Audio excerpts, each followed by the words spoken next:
Baik, Assalamualaikum warahmatullahi wabarakatuh. Izin dengan diri Taruna tingkat 2 Poltek IMIPAS Indonesia, jurusan Ilmu Pemasyarakatan, program studi Teknik Pemasyarakatan, nama Abi Falevi, STB 5577. Pada kesempatan kali ini, saya akan menjelaskan terkait dengan pemaparan analisis kriminologis atas kasus pembunuhan Widan Murtafia Rafika Devi di Situbondo. Sebuah kasus yang baru terjadi pada Juni 2026 dan sangat menyita perhatian publik. Analisis ini saya susun menggunakan tiga teori kriminologi untuk memahami bagaimana kejahatan ini terjadi dan bagaimana kita dapat mencegahnya.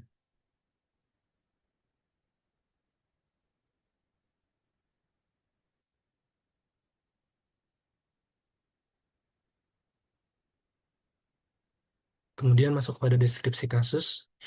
Eh, Pada Sabtu malam 6 Juni 2026, jasad Murtafia Rafika Devi, seorang bidan RSUD Basuki, ditemukan di dalam saluran drainase di Desa Kalianget, Kecamatan Banyuglugur, Situbondo. Korban dikenal sebagai tenaga kesehatan yang memiliki indikatif yang tinggi dan memiliki kepribadian yang sangat baik. Pelakunya sendiri adalah suami dari korban, yaitu Ahmad Rizky Hidayatur Rahman, yang berusia 32 tahun. Kronologi singkatnya, pelaku menjemput korban dari rumah sakit, namun di tengah perjalanan terjadi percekcokan yang berujung tragis. Pelaku memukul korban, lalu membuang jasadnya ke saluran drainase, dan korban sempat menerima hantaman keras di bagian wajah berulang kali, termasuk menggunakan batu. Adapun motif dan latar belakangnya adalah rumah tangga mereka yang sedang bermasalah, bahkan sudah pisah ranjang selama 3 bulan. Pelaku cemburu dan menuduh korban berselingkuh. Pelaku menduga korban masih menjalin hubungan dengan mantan kekasihnya. Aksi kekerasan ini dinyatakan sebagai tindak spontan, sebagai tindakan yang tersulut emosi, rasa cemburu, dan sakit hati. Kemudian di sini saya masuk kepada segmen ketiga, yaitu analisis kriminologis. Di sini saya memilih eh, menggunakan tiga teori untuk menganalisis kasus ini. Yang pertama itu teori feminis kriminologi. Di sini teori ini menyatakan bahwa kekerasan terhadap perempuan adalah produk dari struktur kekuasaan patriarki. Laki-laki yang merasa kehilangan kontrol atas perempuan cenderung menggunakan kekerasan untuk memulihkan dominasinya. Dalam kasus ini, korban adalah perempuan mandiri yang bekerja sebagai tenaga kesehatan. Kemandirian itu justru menjadi ancaman bagi pelakunya. Tindakannya menjemput korban, menuduh selingkuh, hingga melakukan kekerasan fisik adalah bentuk kontrol koersif yang berujung fatal. Fakta bahwa keduanya berpisah ranjang, namun pelaku masih merasa berhak atas hidup korban, mencerminkan internalisasi nilai patriarki yang kuat terhadap sosok seorang pria. Teori ini adalah teori yang paling kuat menjelaskan mengapa pelaku berhak melakukan kekerasan atas nama cemburu.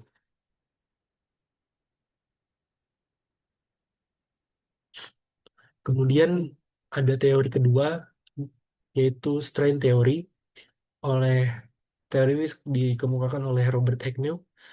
General, General strain teori menyatakan bahwa kejahatan muncul ketika seorang mengalami tekanan emosional yang menumpuk tanpa saluran yang sehat, berupa kegagalan mencapai tujuan, kehilangan sesuatu yang bernilai, atau paparan stimuli negatif berkelanjutan. Pelaku mengalami ketiganya sekaligus. Harapan rumah tangga yang harmonis gagal, kepercayaan pada pasangan hancur, dan konflik berlangsung selama berbulan-bulan. Pertengkaran yang dipicu rasa cemburu dan sakit hati yang menumpuk adalah gambaran klasik dari ledakan strain teori. Kemudian em, masuk ke teori ketiga, yaitu social control theory oleh Travis Hirschi. Teori ini bertanya, mengapa orang tidak melakukan kejahatan? Jawabannya, karena ada ikatan sosial, keterikatan emosional, komitmen terhadap nilai, dan keyakinan terhadap norma. Ketika ikatan ini melemah, seorang rentan bertindak kriminal.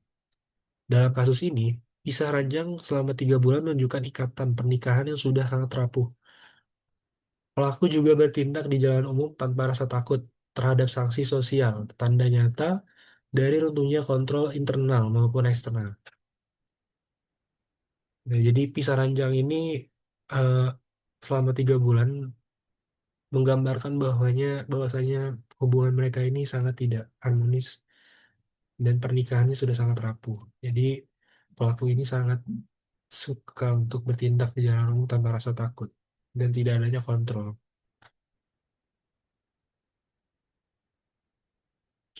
Kemudian next ada evaluasi teori. Dari ketiga teori tersebut, ketiganya memiliki kelebihan dan kelemahan. Dari ketiga teori tersebut, saya juga menyimpulkan bahwa eh, ada satu teori yang paling mampu menjelaskan kasus ini, yaitu feminis kriminologi. Alasannya sederhana. Dua teori lainnya seperti teori strength theory dan social control theory berhenti hanya pada pokok eh, psikologis dan sosial individual. Sementara feminis kriminologi ini menjawab pertanyaan yang lebih mendasar, mengapa pelaku ini merasa berhak untuk melakukan kekerasan atas nama cemburu. Dan jawabannya ada pada struktur budaya menempatkan bahwa perempuan ini adalah sebagai objek kepemilikan seorang laki-laki, di mana korban ini kan perempuan. Dan eh, pelakunya adalah seorang laki-laki yang ia juga sebagai suaminya. Karena demikian, teori juga berguna sebagai teori yang mendukung untuk memahami proses psikologis pelaku, dan sosial teori relevan untuk merancang intervensi yang berbasis komunitas. Dan menurut saya teori kriminologi yang paling mampu untuk menjelaskan mengapa pelaku merasa berhak untuk mengontrol dan menghilangkan nyawa korban atas nama cemburu.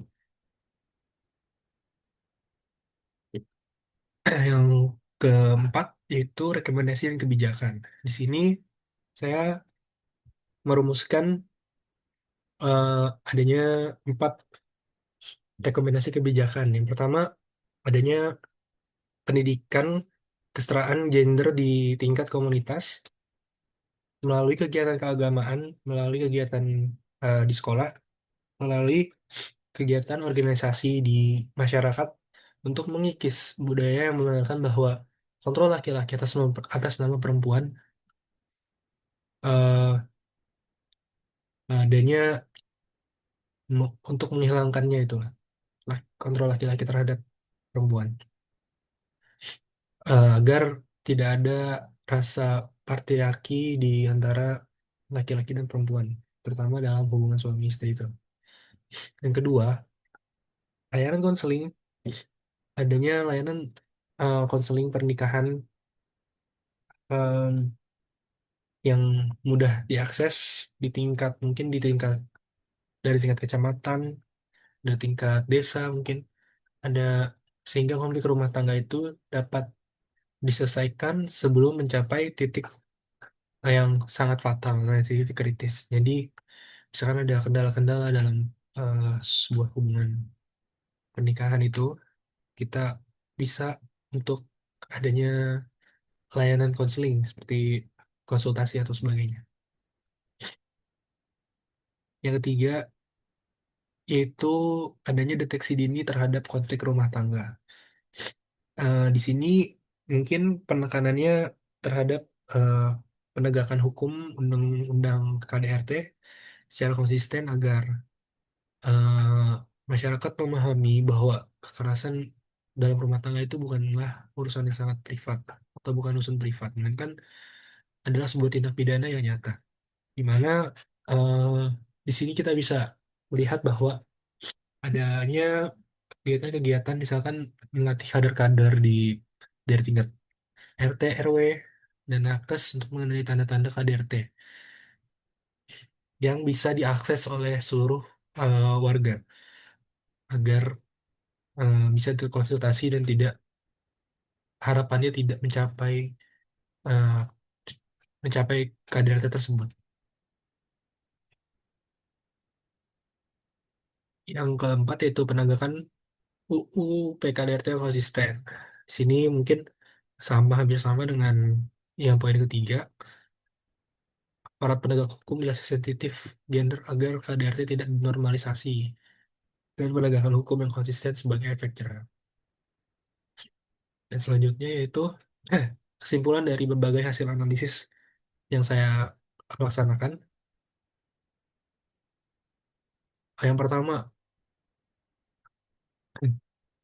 eh, kasus ini adalah KDRT yang berujung femisda, berakar pada relasi gender yang timpang dan kontrol koersif pelaku terhadap korban.